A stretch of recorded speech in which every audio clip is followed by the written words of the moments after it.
This week, an online video inspires a heated and hilarious discussion about the different roles of men and women in any relationship. And later, a newly divorced mom needs our help navigating the always crazy world of dating apps and the unresponsive men she's matched with so far. Welcome to the talking phase. Hello and welcome to the Talking Phase podcast. My name is Tom and we have an amazing show planned for you today. We've got a crazy video that really got my blood flowing. I should warn everybody, I really do not like the woman in this video at all, so I will probably swear a lot and call her name, so stay tuned for that. She's going to bring up 4 separate topics that we're going to talk about that just really got under my skin. And once we've covered those topics, Pam has chosen a fantastic email to share on the show today. It's going to be so much fun. And, thinking of Pam, how are you? I am doing great, Tom. Yes, I am looking forward to our trip to France. It is right around the corner. For anybody that doesn't know, you're probably listening to this, and I am actually in France right now. We didn't want to skip an episode, so by the time you hear this, imagine me on the beaches in Nice. You can imagine me with or without clothes, depending on how you feel about that. But we will be there, and I could not be more excited to go. Will you be smoking a cigarette? No, I have to draw the line somewhere. I will never be that French. Welcome to French. I can't do that. Yes, no cigarettes for me. We went to a concert last week. We saw Styx and Foreigner. It was actually probably one of the best summer concerts that I have been to. And the weather at about 8:00 was 60 degrees in August. So I know you haven't introduced me yet. I am so jealous though, because Styx and Foreigner are 2 of my favorite bands, and I actually saw them 10 years ago, 15 years ago, and it was a great concert. So I'm jealous, Pam. Sorry. Oh, well, I'm sorry. They probably come to your town too. They're going everywhere. Foreigner said this is their last tour. I think they're in their 70s now. And we bought these tickets really early. We got a great group on. So we got these lawn seats for $25. And are you ready for this? I'm gonna make sure my camera, you guys can't see me, but okay. This is it's the REO Speedwagon, a little wristband I got back when I went to the concert. I was looking at it, trying to figure out what it is. You guys should jump onto YouTube because, I don't, well, it's gone now. I don't know. Quick. I don't really know what that was. A wristband. It's for when you're rocking. Yeah, you're rocking. Does it sit on your desk? Is that how you happen to pick it up so quickly? Pam. Okay. Huh? Well, yes, it does sit at my desk. Or do you wear it? Do you wear that all the time? I wear it all day long. Here you go. They're your favorites. He mops his brow with it throughout. And you can see him also. So if you hop onto our YouTube, you will actually be able to see Brian. I just saw his lovely. You didn't see anything, Pam. What? Yeah, you didn't see a thing. I saw what I saw. Foreigner. What is your favorite song, Brian? That's a good one. I know it's very cliche, but I'm a big fan of Can't Stop Loving You. However, that was great. Can't Stop Rockin' though is an underappreciated bop. I love Can't Stop Rockin'. There's another song of theirs that is Same Church, Different Pew. I know, one of Tom's favorite expressions of mine. And I can't think of it. It's right up there with Keep On Loving You. Is it not Jukebox Hero? Jukebox Hero is good. I just feel that one's one of those songs that you hear on the radio all the time. But I freaking love. So it was greatest hits by both bands. So it was who listens to the radio? Yeah. I don't have a radio, but good for Brian, saving some money on Spotify and things like that. But when he sang Jukebox Hero, he went up onto this this very tall podium that was 100 feet in the sky to play the guitar, and it was absolutely amazing. And so each band did 12 to 15 songs. They co-headlined, and so it was really out of this world. And my son, who's 21, is now buying a ton of vinyls and really, really into records, which is so funny to me how things that from the 80s are now coming back. We used to buy a record. I think we said this in another episode, for $10, and he's spending $40, sometimes more, on these albums that I had. Where did they go? What did my parents do with those albums? I would love to give him those albums. I could have given him Sgt. Pepper. I mean, like he has a pretty good collection, but like, so he came to the concert and he doesn't really ever go to the concerts, but having him there and my daughter, Nikki, and her boyfriend, Adam, was just perfect weather, perfect bands. That's our last concert for the summer. And yeah, it was amazing. So enough about me and France and music and concerts and good. What's going on with you, my friend Tom? How are you? I'm doing great. Before I get into anything, since Brian has already chimed in, for those who don't know, Brian is our amazing producer. Brian, do you have anything you want to add other than the Brian fact who? that you are like I 20 years apologize. older than you really are? Yeah, that too. Apologize for derailing the conversation. It was You feels like the didn't. first time. Feels like the first time, by the way, is one of my all-time favorites of Feels theirs. like the first. Yeah. I love that song. Listen, even everybody that was with me that didn't know Foreigner that well or Styx, and I don't think they love Styx as much as Foreigner, but like I don't love they were Styx. all like, this is a damn concert. They were really excited. So I'll be that guy. I actually like Styx more than I like Foreigner. So Just listen, saying. that's because like they open with Grand Illusion, and like Grand Illusion is just an amazing song. Like, Oh yeah, Grand Illusion. You have obviously everybody's go-to favorite, "Come Sail Away." Oh God, that was my son's favorite song in the whole concert. He was like, just All I Tom's can gonna say think it's of- too cliche, it's overplayed. No, I all I can love think it. about is that if there was an episode of The Simpsons when Homer died and went to hell, and he was crossing the river Styx, and all they were doing is playing Styx music, and he goes, "Oh my hell, it is hell."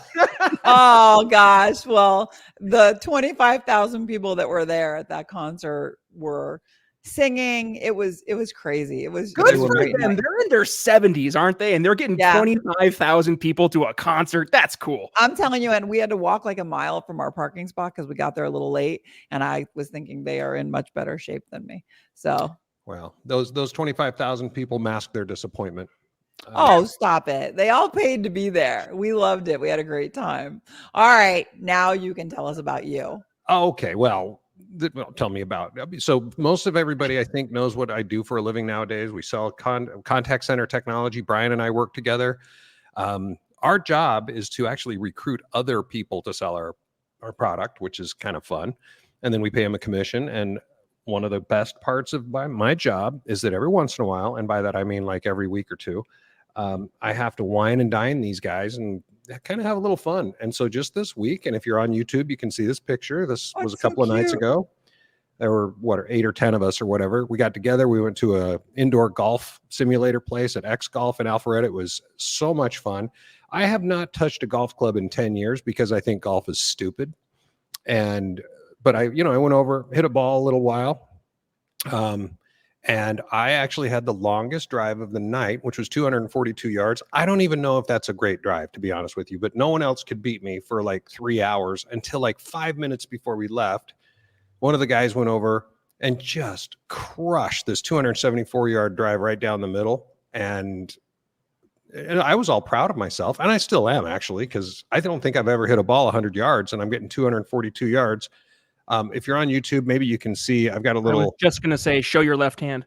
Yeah, so there's like I don't know if you call that a that. bruise or I don't know what it is, to be honest. It's almost like a blister from hitting the ball, and clearly I'm holding the club wrong. Well, But whatever. I probably won't touch a club for another 5 years or something. I don't know. it's worth Anyway. the scars sometimes. Yeah, no, we had a great time. You just go, it's a bunch of guys and a bunch of people hanging out, drinking and just having fun. So anyway, It sounds like fun, and they can see how cute you looked if they go to YouTube and check out that picture. then you can see my busted up hand. And Brian hasn't even heard this yet, but right before we started recording, I found out that Brian and I are probably going to have to go to Florida in October for the ICMI show. Right? That'll be fun. When in October is that? I don't know. Can't remember. 21st, I think. It would be really ironic if we were both in Florida at the same time. When are you going? I don't know. I think we're going the 18th through the 21st. Oh, It's we like might pass. It's like a Friday, Saturday, Sunday, Monday trip. You're going to be way further down on the penis that is Florida. Down in we're going Miami. to We're going to Miami. Yeah, so you're right at the tip of the penis. We're going to be towards the base in Orlando. Well, Or Orlando's that's a lot more, of fun, but Taylor more like Swift the is not going Shaft. to be there. And so, Yeah. in our quest and our determination to get those Taylor Swift tickets for October, we will be in Miami, whether we are at that show or not. Right. So, You just want to be near her. well, we're hoping that somebody will last minute get sick and just be really kind and want to like sell their tickets for what they paid for them. We get a couple tickets for like $500. Well, I wish you the best. But listen, I'm from Miami. I grew up there. So for me, it's a chance to take Nikki, my now 30-year-old daughter, down to Miami and show her where I grew up and go to the beach at Key Biscayne and go to Coconut Grove and all the favorite places from when I was in high school. And so she's never been old enough to see those things, even though we were an hour away when she was like 13 before we moved here. So I'm looking at it as an amazing 4 days that I get to spend with Nikki, showing her my roots. And then if Taylor Swift works out, then that's the cherry on top. And if it doesn't work out, then I'll have more money in the bank. Well, exactly. That's a But, great way to look at it. Well, what do you yes. think? Should we jump into what we're going to talk Yeah, about today? let's dive right in. All right. So, as I said in the little intro, I saw a video. I'm going to ask Brian to play it here in just a minute. I saw this video online the other day, and I'm sure it's on all sorts of platforms. I happened to see it on TikTok, and it confused me. And I'm not going to lie, it pissed me off. So it's only a minute or so long. I want to listen to it. So everybody out there, kind of pay attention. We're going to review it, of course, but go ahead and play that, Brian. So there's a few things that I don't do as a married woman. Number one, I do not cook for my husband. I only cook for my children. My husband will be making his own breakfast, lunch, and dinner. Number two, I do not help him pay any bills. So if he is short on the rent, on utilities, or anything like that, it is not my problem. I will not be helping him out. His job is to provide for his family. So I am not financially contributing to any of the bills. Number three, I do not do his laundry. I have my own laundry and my children's laundry to do, so he could do his own. I won't help him put it away. I won't help him fold anything. That's his responsibility. Number four, he is responsible for replacing any of his essentials like soap, shampoo, anything like that. He needs to go buy it himself. Even if I'm at the store, I will not be replacing it for him. If he needs new underwear, new socks, or anything like that, that's for him to do. I'm not going to do it for him. I'm not going to enable a perfectly grown-ass adult because then they get used to that shit. So, no. Okay, Brian, will you put that back up just for 1 second? There are a couple of things I want to point about the visuals. So those who are just listening, you can't see this, but if you go to YouTube, you'll notice, I don't know what the hell her deal is. She's actually sitting like in her driveway underneath the bumper of her car. What the hell is going on with just the camera angle? Well, clearly that's where she gets the best light because she's such a good person. Right. Yeah. Okay. So Or that's she's hiding from her husband because she doesn't want him to know that she makes these videos. Yeah, maybe. But doesn't that just piss you off? Well, it doesn't piss me off so much because as a woman, I think that listening to her rant about those things, I actually just found myself laughing while I was watching it because I went and I read a lot of the comments that people had left for her. And I was shocked by well, I guess I shouldn't be shocked. So many women were like, yeah, men don't need maids. They don't need cooks. They don't need a personal shopper. Like there were so many women that were on her side, but the men, they were the funniest. They were, the overall feeling was that she's never going to make a man happy, but clearly she's married. So somebody is willing to stay married to her. So I wasn't angry because it wasn't directed at me. It was directed at men, but I thought it was the most ridiculous thing I had ever heard somebody say out loud on any platform. Yeah, well, so look, we're going to talk about each of the four things that she brought up, but I want to talk about some things that we need to get out in the open and stipulate before I start railing on this woman. Okay. The first one is we need to stipulate that we don't know a few things. Like, for example, we don't know if she's a stay-at-home mom or a working mom. So, one of the things she said is she's not going to help him financially. Okay, well, maybe she can't. She might be a stay-at-home mom. So, I don't know that. We don't know how many kids they have or how old they are. no, I don't know if any of this would make a difference to how I feel anyway, but we don't know how long they've been married. And quite frankly, and this is when I start into my, I don't like her at all. I don't know what childhood trauma caused her to be such a bitch. So you just assume it was nature over nurture. Maybe this is how her mom was. And well, there's the childhood trauma. Well, but maybe she doesn't view it as trauma. Maybe she grew up in a home where this is how things went and her parents were extremely happy and her mom was extremely happy. And she has just decided to follow in her footsteps. Fuck that. Okay. So let's talk about each of these things for a minute. And I'll explain why it bothers me so much. Okay. And I can guarantee you if either of my ex-wives came on this program and talked about my willingness to cook and clean and stuff like that, they would agree I was beyond helpful. So this is not me going, women should be my maid or my cook. Okay. No, I'm sure. But the fact that she won't cook for her husband, even if she's already cooking, is complete and utter bullshit. That she literally has to go to an extra effort to not cook for him. Yeah. In that case. I'll take 4 pork chops, but not 5 because he ain't getting one. Yeah. And by the way, and if I happen to buy 5 pork chops and I cook 4 of them, that means I had to wrap up the 5th one so that he could cook it himself. Right. Yeah. I mean, she's definitely trying to send a message to women, but she went so super hard that instead of just saying something like, it should be equal or men should not have expectations, we should do that because we want to do that. Like there were so many ways to attack this subject without going quite so hard into the preposterous territory of, I go to the store and if he needs some body wash, he ain't getting we're none. not there yet. We're still talking about just cooking. Oh, right. Well, I mean, it doesn't even matter. Like there was no section, but yes, when it comes to cooking, I often will cook for myself and not the other people in the house. I'm just kidding. I don't do that. But you probably do because you all lead separate lives. Yeah, but like I always make enough for whoever is going to be home. Like I've never lived my life like that. So to me, listening to somebody talk like that, I mean, kudos to her for finding a man who was willing to get absolutely nothing from a relationship. I mean, she didn't talk about how good their sex life is, but it must be so good. No chance. Well, she's probably not a giver in the bedroom either. If Uh-uh. he wants an orgasm, he's going to have to get it himself. Exactly. And by the way, if I give him one, that's enabling him. That's the word she used. I'm not going to enable that shit. It's like, what?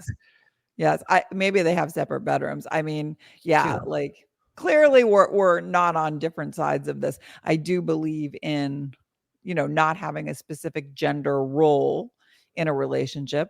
I was married for a long time and I was terrible at laundry. So he didn't do my laundry just because he was really good at laundry. He did his own laundry and folded it and it was perfect. So we haven't talked about laundry yet. Oh, sorry. I keep jumping the gun. I my head is so full of this topic and of the fact that that she brings nothing to the table. She brings nothing to the table. Let's move on to financial. Because that's the one that was also, it's just like, what in the hell? I just love how she said it's his job to support his family. That's his job. So he has a job. Like what if he came around and said, okay, all right, I'll provide for my kids, but not for you? That's part of his job is providing for her and her. Well, then isn't her part of her job to do something for him? Yeah, she brings nothing. Like she has all of the expectations of every 50s housewife, but doesn't bring anything to the table for him. So, when it comes to gender and not to just talk about her because she is a very unique individual. Also known as a bitch. Right. Well, in this case, in our opinion, of course, that somebody's married to her, or maybe not. Maybe she's single and she makes these videos just to antagonize people. When I said she went too hard, that was my first thought is like, she's going to get a ton of people commenting on this video. And I of course, read a lot of those comments and here we are discussing it. So maybe that was her goal, but she brings up a lot of good topics, which is who is responsible for making the meals. Like, we're not in the 50s anymore, or who is responsible for, all of these other things. With Well, the in new my gender, mind, the person who's responsible is the person who can get to it. And right? that's why, when I was married, I'd get home with the kids and we'd start cooking dinner. And usually about halfway through dinner is when Trinity would get home, and she would, go upstairs, freshen up, do whatever she was doing, of course, which means taking off all the makeup. I knew that's where you were going. Yeah. And basically putting on the burnt cookies and then coming downstairs and, usually helping for a few minutes before we finish, but I would get things started. Can you imagine? I mean, just think about that scenario. I get home with the kids and cook dinner, and we sit down with the kids, and then she gets home after a hard day, and I say, well, good luck. Hope you like Cheerios or, whatever. Or we just ate. Yeah, we just ate. There's nothing for it. Whoops, sorry, we don't have anything left. Yeah. The whole idea that she thinks it's okay. And again, I do wonder how she would feel if her husband had literally that exact same attitude about everything. The financial thing was so stupid. Again,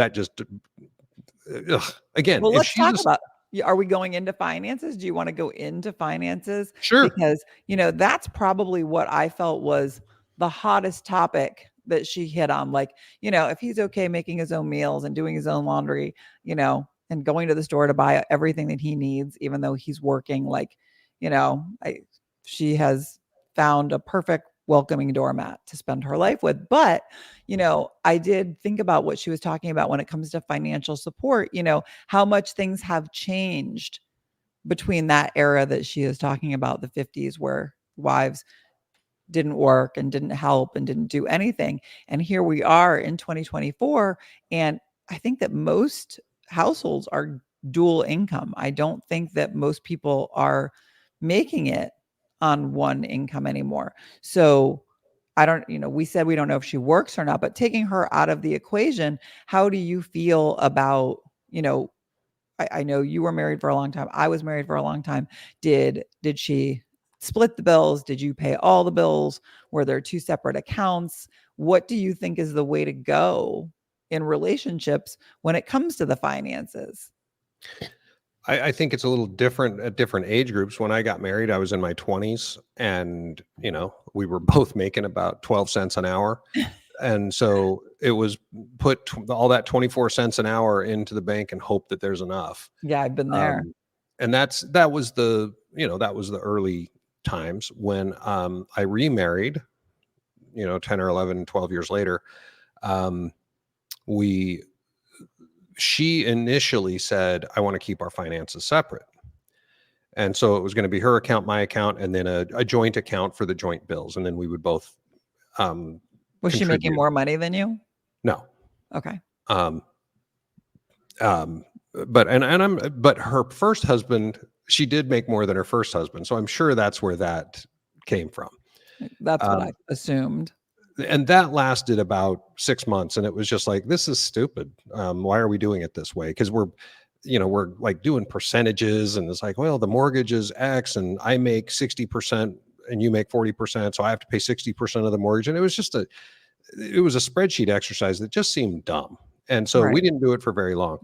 Now, if I'm ever with someone or remarried, which I doubt will ever happen, but if I'm ever with someone, hearts breaking everywhere. No, I said remarried. I meant about the remarried part. I want to be with someone. I just don't want to get married again. I was talking about the married part. I was kidding though. Okay. I don't want to get married again either. So I was clearly. Yeah, but if I'm ever with someone, I think we have to, I'm in my 50s. I don't want to, I'm not going to do we have to have a joint checking account, or you don't, none of that. So anyway, that's my answer. It depends. Yeah, no, I mean, like, I think that a lot of people who are listening to the podcast probably are in situations where they're either dating or getting ready to live with somebody, or thinking about getting remarried, or cohabitating. And, it's a topic. I think it's probably a hot topic. And I know that my daughter, makes X amount of dollars and her boyfriend makes X amount of dollars. And so I think that a lot of people that I've talked to think that like the best way to do that is, you look at how much the paycheck is, and then that's your percentage of the bills. And, it seems like the most fair way to go. And I guess I can see that, especially when you're young and you're just starting out in life, and you plan to get married and have kids, and you both want to have spending money. You don't want somebody to tell you what you can and can't buy, or where you can go, or any of that. As somebody who has recently turned 57 and has been single for 5 years, I think that I'm a big fan of people coming into a situation, and if you're living with somebody, you just find what's fair. I mean, people are coming from very fragmented places where they're married, they're divorced. I don't think it matters who makes more money, who makes less money. I think it's just much easier to sit down and have a mature conversation and figure out what's fair and what both people can afford. And, I'm not talking about her video because I think she's a dick and I don't really care. But I do think that topics like finances and maybe even household chores are something that people aren't talking about before they live together or get married. And they should be. All of these things that she brought up that we hate are still great conversation topics that people in relationships should be discussing. Couldn't agree more. So let's talk about the next one then. Okay. We got the financial stuff, which again, that, we could have had like 5 episodes just about finances in relationships. And maybe we should have more, because I do think that people are really, confused, like in your 50s. Yeah. They don't know what you're supposed to do, especially if you're not getting married again. Yeah. Well, thinking about the laundry one, that one doesn't bother me nearly as much. In fact, it doesn't really bother me at all. What bothers me is her flat out refusal to do it. That's the part that bothers me. Right. But in both of my marriages, I did virtually 100% of my own laundry, unless I called and said, "Hey, could you do me a favor and just switch the laundry for me," or something like that. But throw it in the dryer. Yeah. I did virtually 100% of my own laundry and at least 20 or 30% of hers. So I don't really have a problem if someone isn't willing, isn't going to do my laundry, because I don't expect that. But the fact that she just flat out refuses so much just drove me crazy. And by the way, the reason that I only did 20% of my ex-wife's laundry, because I'm more than willing to do it. I don't have a problem with laundry. It's that, and maybe this is a standard thing for women. You'll have to tell me, Pam. I buy clothes because I know that if I sort them by color, that's all I have to worry about. But women, at least the women I've been with, tend to have, first you have to do it by color, then you have to do it by fabric, and some things are cold, some things are warm, some things are delicate, some things are permanent press, and all this other shit. And I'm like, I know that I will screw this up, so it's just smarter and safer for me to not even try. Well, Tom, if you want to do my laundry, you will not have any issues, because I don't even sort by color unless something's brand new and it's going to bleed onto other colors. I don't even know how people separate by fabric. If I buy something expensive and I'm super nervous, I'll take it to the dry cleaner or I'll use the dry L bags. But for the most part, it just all goes in. But it all goes in. Do you have those special items in a separate place? Or do you just know that should be a dry L bag? If I wear something and I know that I like it enough that I don't want to risk it, I'll throw it up on the top shelf in my closet. And when I have 5 items in there, I'll throw it in the dry L bag. Okay. Okay. I am very low maintenance. I don't buy things that need special attention unless it's for a dress. I have a whole closet dedicated to more dressy things that I spent more money on. And those are things that I take to the dry cleaner when I wear them once a year. Okay. I probably only wear one of them once a year. Well, when we go to France. As long as you have a separate place for it. But if you've got just your basic clothes hamper and everything you own that needs to be cleaned, whether it's dry cleaned or not, goes in this hamper, that's where I would be like, oh shit. Because she gets through everything. I like to do my own laundry. my ex, like I was saying, never wanted me to do his laundry because he said I did such a shitty job. And he kept saying, I tried to teach you how to fold these the way that I want you to fold them, and you're not getting it. And when I think back on that, I probably wasn't getting it on purpose Right. because it was, like just Hey, let me do it. practice to get more work. He complained about me not doing his laundry our entire marriage. And I was just thrilled that I didn't have to do his laundry because I Sure. was never good enough at it. And I feel like if you're going to criticize somebody for not being good enough at it, then do it yourself.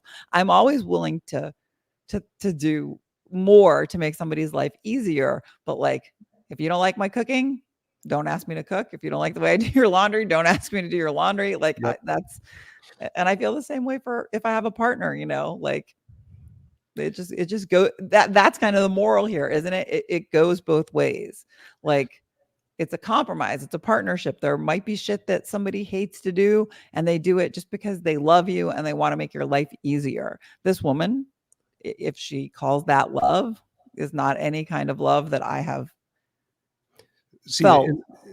And that's the part about it. It's partnership means that you help each other, you take care of each other, you do things for each other, rather than making a video with how many hundreds of thousands of views on it, exclaiming why you won't do it for the person you supposedly love. Right. So like the shopping thing at the end where she said, I won't replace his stuff, like his soap or his underwear. I'm like, so if you're walking down the aisle at Target and you're buying soap for yourself, you're not just going to pick up a bottle of shower gel for your husband if he needs it?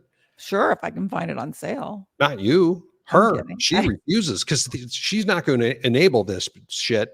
That's her word. I won't enable that shit. Well, I'd almost rather talk about me and your opinions than like her opinions were so startling and in such contrast to any healthy relationship that hopefully anybody that's listening to this is shaking their head and saying like, yes, I'm going to sit down and talk about finances. Yes, I'm going to help him if he needs help or help her and wants a partnership and doesn't want. This sounds a lot like a dictatorship. Yeah, but you read the comments. Yeah. And women agreed. So guys, if we have any male listeners out there, make sure to sit down with these women before you move in and make sure that you're not getting one like this. And if you are getting one like this, then I'm sitting here struggling to see and understand what contribution she makes. She's to the partnership. I do think that in her mind, her contribution is raising and caring for the children. So she's a nanny. That's all she is. They need to go back and listen to our priorities episode from way back in the beginning to hear how Tom really feels about what should be most important and how that looks. And they should go back and listen to some of our prior episodes. This woman is ripe for the divorce. Their head. Yeah, she someone needs to. Yeah, and again. I'm not this guy saying there's men's work and women's work. That's not what I'm saying. But I'm saying that this person has made it so clear that she's not a partner. Right. She is a wife in name only. Other than that, all she is a baby machine and a nanny. And she's the one who's put herself there. Because she's not contributing financially. She's not contributing to the household chores. She's not contributing to helping her husband do anything other than make babies. No, she's a bad example for a partner. Right. And so she's like a cautionary tale of what to avoid. Right. So all of our female listeners, if you agree with her, more like if you agree with her and you're dating somebody, make sure you tell them up front because I mean, like, I assume that most women who enter into a relationship thinking that they are the queen and that the man that they're marrying is going to be at their feet doing whatever they need them to do. I think that those women are going to wind up divorced very quickly. And a lot of people in the comments felt that also, that she doesn't, I don't know, male, female, you can't really tell who's writing the comments, but she replied to a lot of those comments and was very clear that she stands firmly on what she's willing to and not willing to do. And so a true cautionary tale, they can rewind this episode and listen to her 4 things again and just make sure that you are the opposite of this human being or you shouldn't be in a relationship. Yeah, because I mean, if you take it to the extreme, which clearly she likes to do, and so do I, Do they have separate garbage can for her and the kids? And he has to take out his own garbage? I don't know, but like I think the best thing to come from her video is probably our podcast and the fact that people are realizing that they need to have conversations with the person that they're going to live with. Because if you're not living with somebody, these things are moot. You're doing all of those things for yourself aside from having kids with them. You're taking care of yourself. That for 5 years, I've taken care of nobody but myself and my kids. And I don't really have to take care of my kids. They're adults. I care for them. I do make them something to eat if I'm making something to eat and so on. But, herein lies a lesson in how not to have a successful relationship. And yeah, maybe she has one, or maybe she's single and she's full of shit. I don't really know. But like, her video is a cautionary tale to both men and women that if you want to be happy and stay happy, you need to find somebody who's going to be a good partner. And the only way you can do that is by talking to them before you move in with them. Make sure that you can meet each other's expectations. And if you see your wife sitting at the end of the driveway underneath the car making a video, ask her what the fuck she's doing. Yeah, exactly. So with that said, just before we get into our next section here, since only one of our dynamic trio here is married, Brian, what kind of roles have you and your wife figured out? I think we really came to the realization, and I think most couples do this, and if I'm wrong, tell me, but I think there are very obvious, and pardon the expression, but gender roles of things that my wife just does better inherently, and those tend to be more of the homemaking roles. And then there are things that I just do inherently better, which is more of the physical stuff, like going out and lifting up heavy objects and moving big things and stuff like that, right? Like there is a very different role for each of the sexes. And my wife and I very much just kind of figured that out on our own. And it's not a matter of like one person's doing more than the other. It's just we're doing different things. And with that, we're doing where we add the most value, right? So like, I know I can do laundry. I can do laundry all day long, and I'll do laundry all day long. I really can't fuck that up. But like, if it came down to, I don't know, like I'll give you a real life example. My wife is super focused on making sure that when the bathrooms are cleaned, they are cleaned in a specific way. She's got like 30 different things on her checklist, and they all got to be checked through. Now, I could clean the bathroom, but I know for a fact she will come back in and she will nuke it right after I'm done because it wasn't done the right way. And that's okay.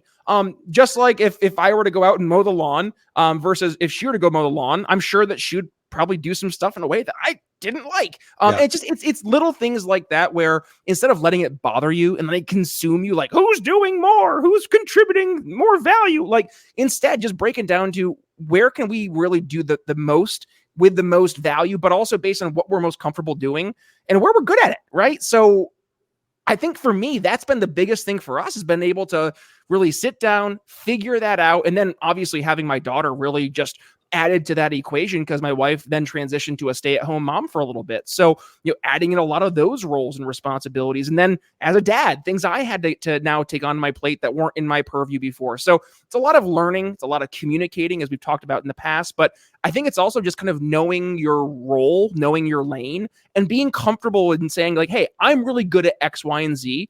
Let me do this. You're really good at doing this. And you focus on that.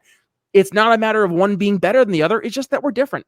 Yeah. I'm not really that good at anything. Pam, you're great at podcasting. What are you talking about? I'm great at what? I said you're good at podcasting. What are you talking about? I'm really good at planning things. Like I'm a great planner of what plays, concerts, movies, dinners, things like that. But like everything else, I never consider myself really good.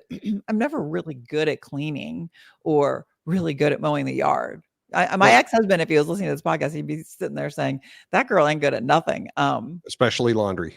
Well, I think I'm fine at those things. And I think that the moral of this podcast is to love your partner and try to make their life easier and not harder. And honestly, I feel like if you do that, things just kind of work out. Like I just think you need to love and respect somebody in order to be in a good relationship. And clearly that's what Brian does. And maybe I didn't do, which is why I'm divorced. And I don't know about you, Tom, but Obviously not good enough. we'll So, we'll do better next yeah, time. exactly. Well, I Wait, think we should move on because I think, I thought yes. I heard something come in. You've got there mail. it is. I have a crystal ball. I heard Yeah. it. Amen. All She right. hears things before they happen. Amazing. Yeah. Radar. So watch out. I can hear what you're thinking. All right. Dear Pam and Tom, I'm doing a lot of swiping these days in an effort to meet someone. I'm Nope, divorced wrong way 3 to do years. it. Yeah. Well, thankfully, I'm not swiping right now. I'm divorced 3 years. My kids are grown, and I really want to share my life with someone again. I see a lot of men that seem nice on dating apps. How does she do that? They I seem always nice. They seem nice, I always read the profile, and if we seem like a good match, I get excited to meet them. I remember those days, getting Yeah. excited to meet somebody. I've been chatting on the apps for weeks with a few of the men I really want to meet, but the conversation is slow and nobody has asked me to get together. Oh, Is this gosh. normal for dating apps? They seemed interested, but then they don't reply for hours or sometimes days. If they wanted to, they would. That's my saying. They Yep. ask a lot of questions and almost always say that I'm pretty, so I don't know what I'm doing wrong. I'm new to all of this. Am I supposed to be asking them to get together? Signed, whose job is it anyway? Oh, my heart bleeds for this one. Yeah. So first off, I learned the fact that they're calling her pretty. I learned in one of my experiences that that's the wrong thing. You never No, supposed it's to compliment not. a woman. No, that was just, and for those who haven't seen those videos, I told a story about I met a lady. I told her she was pretty, and she said, "Don't you ever tell me that again." You And found every weirdo out there. yeah, she even said that she said, "I don't know where men got the mistaken impression that women like to be told they're pretty." And I'm like, how about every woman I've ever met except for you? Yeah, she's a strange one, and I don't think that she's the norm. I think that the fact that men are telling her pretty is great because they don't have to say anything about your looks. Yeah. They can just make conversation. I'm no fan of dating apps. Yeah. So, So yeah. reading this email, she said, "Is this normal with dating apps?" I think the first thing that whose job is it anyway needs to recognize is that there's never anything normal with dating apps. Right. There's Welcome to nothing that you can count 2024. on. There's nothing you can expect. There's nothing you can say, this happens, then this happened. The one thing that's a constant is you got to kiss a lot of frogs. Yeah. To find your prince, unfortunately, you have to swipe. She said she's been swiping for a long time. Well, if you're doing the dating app route, guess what? You just got to keep on swiping. It's a numbers game, whether you like it or not. If you haven't run out of people to swipe on, then you're doing it wrong. And I'll tell you that to anybody. Like when I was on dating apps, like I was constantly out of new people on Bumble. On Hinge, yeah, I was constantly out of new people on that. And I attribute that to the fact that I am very picky. Again, you can go back to one of our previous episodes where we talk about lowering your standards. And I never, ever lowered my standards. So I had to get off dating apps. And I understand that this is the first course of getting out there after a divorce, but she's been single for 3 years. And if she's been on dating apps for a long time, and I don't recall if she said that she's been on them, I'm guessing that she has been on them for the whole time. I am here to tell you, do not feel bad about the fact that they're not asking you out. I had written on my profile, no pen pals, because the amount of men that I would have conversations that I felt were good that never asked me to get together. And I was of the school that like, I'm not going to ask them out. Like we're sitting here having a conversation. We've swiped right. We seem to have a lot in common. If they wanted to, they would. And maybe that doesn't make me forward enough. I have told people that sometimes they need to make the first move, but I'm not a believer in it. I feel like it starts things off for me on the wrong foot. If I have to ask you to get together and then we get together, like, I don't know, that just doesn't feel good to me because I guess I'm a little old school. I am 57, so like barely Gen X, maybe like a few years outside of being a boomer. And yeah, I just feel like if they're not asking, then they're probably not interested. So just keep swiping until somebody you like does ask. Yeah. Well, one of the other things she said is she always reads the profiles, and that's awesome. I actually do that too. Well, did that. when I was dating on dating apps. But one thing I hope she recognizes, and like you said, we don't know how long she's been swiping, but you know that most of the crap on their profile is bullshit, right? Well, how do you know that? How do you know that? My profile was honest. Oh, I understand. I said most. Okay.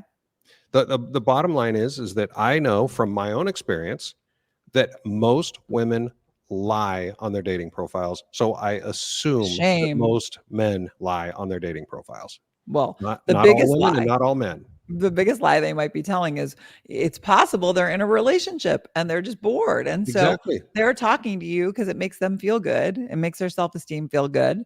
And then they go and they get in bed with their girlfriend or their wife. I think that we have talked about that in another episode. Also, Ashley Madison said that 67% of all men are cheating.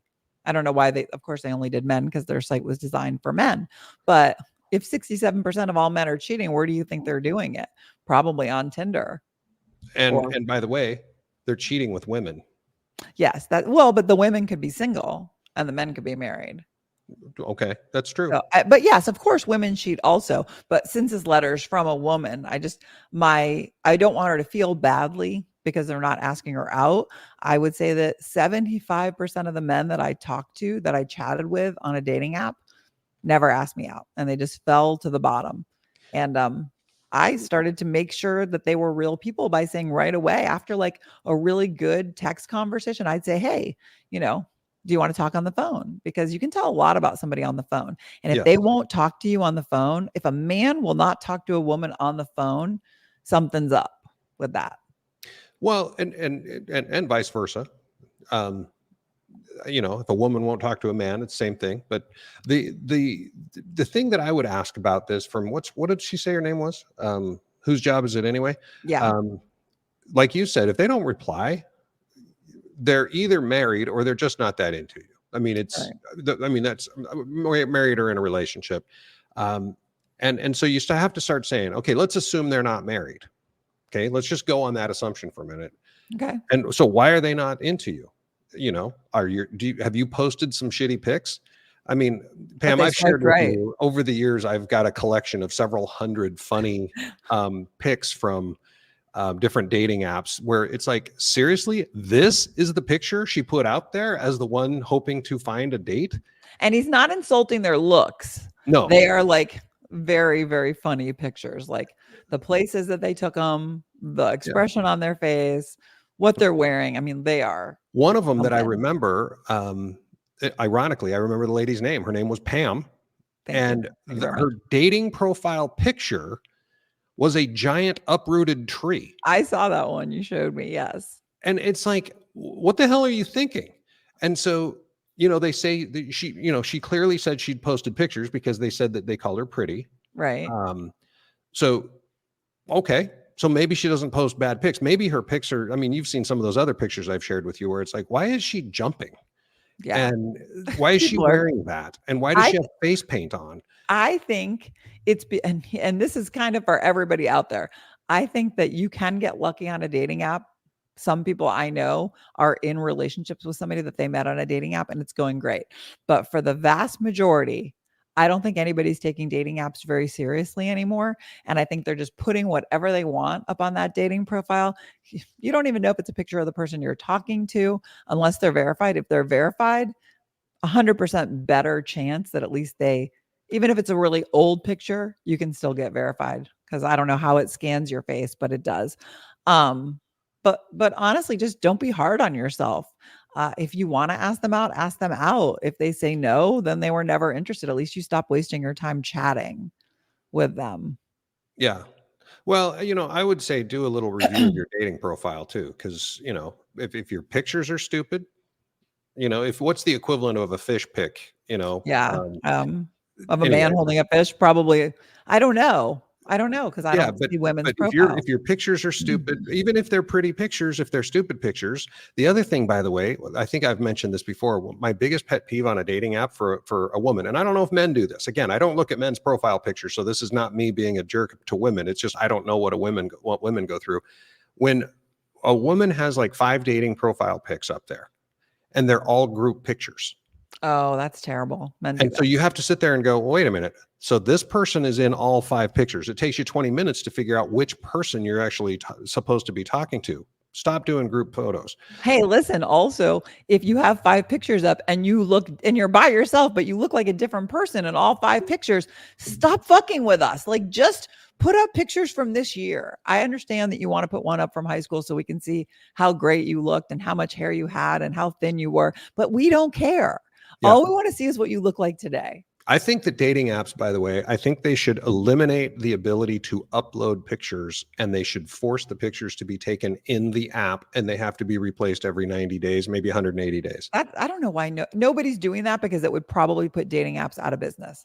Right. But that's the kind of dating app I would like to be. Maybe we need to involved with. start it. No, thanks. No, we'll call it I talking just phase. got out of the divorce business, so I don't want to get into the dating business. No talking phase dating app. Sorry, guys. But, Okay. another way to make sure that you're talking to the person that you think you're talking to and that they really do like you is FaceTiming. I mean, I guess if you can't get them to have a phone call, you're going to have a really hard time getting a FaceTime. But like, if you do a FaceTime, then at least you know exactly who you're talking to, and they do too. I think that what Tom said about like your pictures, having something wrong with your pictures, is not the case in this scenario, because they're talking to you. They're saying you're pretty, So at the end of the day, it's probably more them than it is you. And I don't know if we helped or not, but we're trying to solve dating every day that we can. Maybe we'll do a whole dating app. But we did talk about roles in relationships. Yeah. The role is no longer that the man has to ask you out. So if you want to go out with someone, ask them the hell out. Go. Right. This is the quickest way to go from 0 to 60 or 0 to done. Yep. All right. Well, with that said, thank you so much for sending us your emails. If you have something you'd like us to help with, or at least talk about, the email is talkingphase@gmail.com. talkingphase@gmail.com. Send them over. I will read all of them. I will forward the ones that I think are great for the show to Tom. We will have some fodder about what we're going to tell you, maybe, or we just go in blind like today. But please send them over. We would love to get them. Again, it's talkingphase@gmail.com. And I'll look forward to reading those real soon. Awesome. Thanks everybody out there for listening or watching. As we always ask, please take a minute to rate and review, especially if you like what you're hearing. Give us 5 stars. And if you write a review, it doesn't have to be much, just a couple of words. Maybe tell us that you think that lady in the TikTok that I mentioned earlier is a total bitch. Maybe talk about the roles in your relationship. That'd be cool to hear. Make sure you share what we're doing with your friends and family so that we can have more people listen in. We do this every single Friday, even when Pam is in France. Yes. New episodes every Friday morning at 8 a.m. Be sure to follow us on TikTok at Talking Phase Podcast, also Facebook and Instagram. And so with that, Pam, we're signing off. How do you say that in French? I don't know. I speak Spanish. So bonjour is hello. Yeah. Is it also goodbye? I think it's goodbye too. Whatever. I'll work on that. Goodbye in French. We're signing off. All right. I'll get it for next time. Okay. Signing off, everyone. Have a great day, week, month, year, lifetime. See you real soon.